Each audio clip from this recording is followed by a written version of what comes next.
Welcome, adventurer, to an update for the War of Rasvadal. This is a campaign for Mount Blade Bannerlord organised by Coronis Ibericus.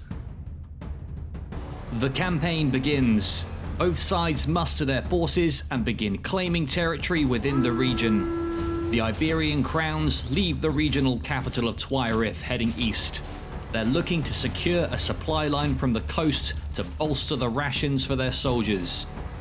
Further south, the Vestmar Dominion move west towards the village of Lyar.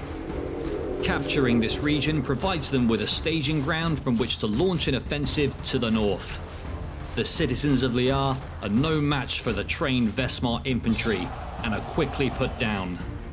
With the movement phase over and new territories captured, the armies dispatch skirmishing forces to seek out the enemy and weaken them by any means necessary. The skirmishers descend on each other at Harrin Run, and the first battle of the campaign begins on the outskirts of Tharg.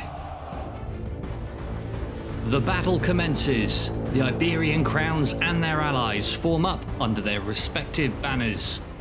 This is the first battle of a long campaign. Each commander from each unit will be looking to prove themselves today. Keep in mind, there are many factions in today's battle that haven't seen war for many years.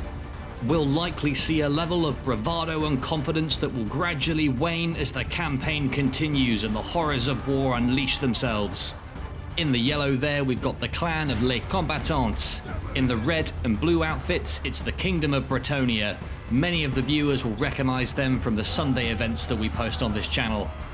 Holding the Iberian Crown's left flank is the Order of Santiago. Technically part of the Iberian Crowns, however, this group only accepts the most elite fighters of the kingdom. Infantry from the Vestmar Dominion have been spotted. The lines will need to be drawn up as quickly as possible. Both sides release a barrage of arrows. They'll be looking to take out as many infantry as possible before the front lines clash. The main Iberian Crowns infantry forms up on the right flank, supported by Kingdom of Hordaland. What we're about to witness is the first casualties inflicted by the war.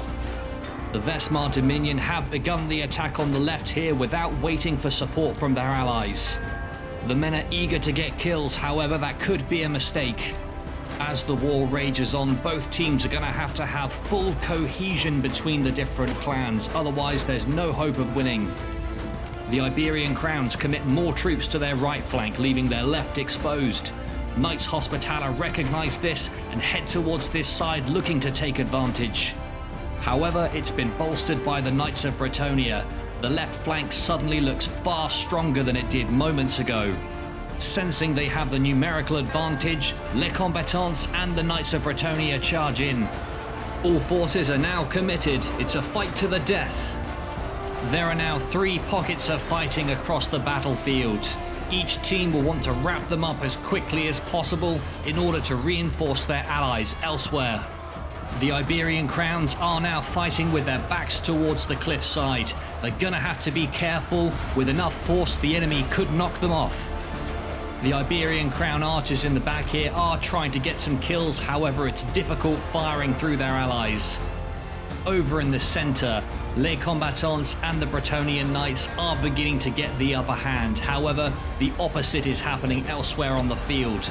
Over by the cliffside, the Iberian Crown infantry is getting overwhelmed by superior numbers from the Vestmar Dominion. They perform a tactical retreat and reform the line further back. They just need to hold out for a few more seconds before their allies arrive. And not a moment too soon, the center battle concludes and reinforcements head towards the cliffside. Former enemies, the Bretonnian Knights, charge in to save the Iberian Crown skirmishers. Once enemies, acts like this will solidify the new alliance. At this late stage of the battle, the Vestmar Dominion numbers begin to dwindle. They just don't have enough troops to match up to the might of the Iberian Crowns.